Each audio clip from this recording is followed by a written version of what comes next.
Hello guys, welcome to my new how to program on C++ video series. Today I'm gonna be talking about arrays. Arrays are really useful in different types of programs. They are useful for saving up space, um, to write less code instead of declaring just a bunch of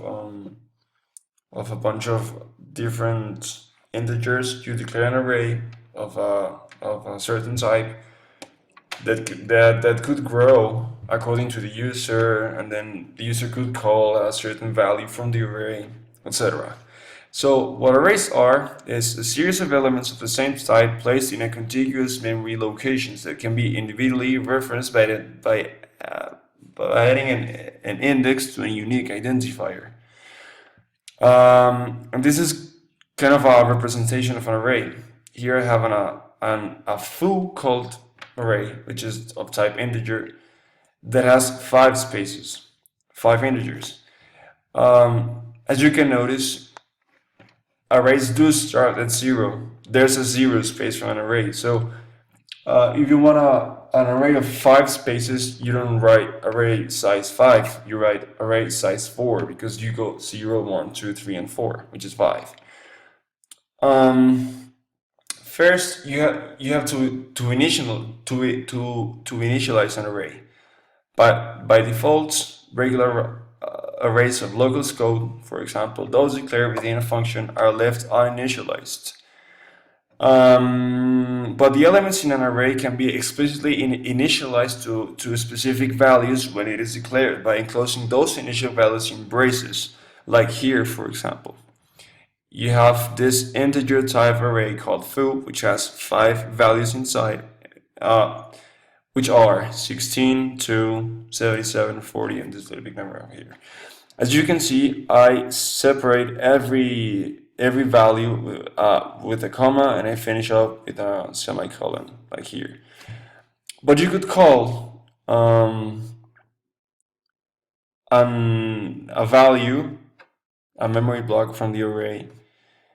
In here, for example, I could say that, well, if I declare the array over here, I know that the array in position number 2 is equal to 77. So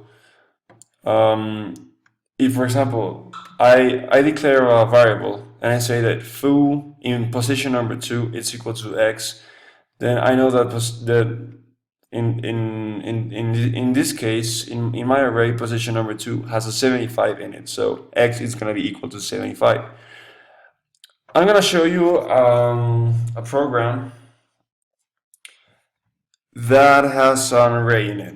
So just give me a second to open it. So I'm back.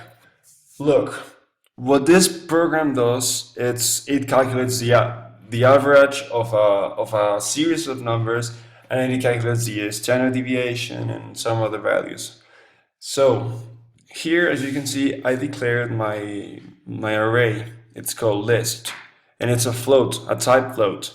So list has z values in it. It's size z, and well, here in this section of the program, it asks the user to enter the values of the list.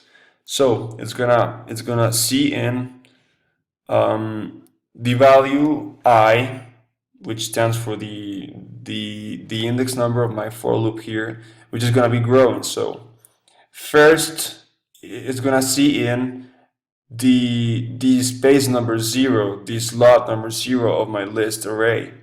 Next loop is gonna do the number 1, the number 2, and all the way till z. See? And so I could do a lot of calculation with my array. For example, in this case, I'm saying the total, it's plus equal list I. The same thing with a for loop and an index. In this case, I'm doing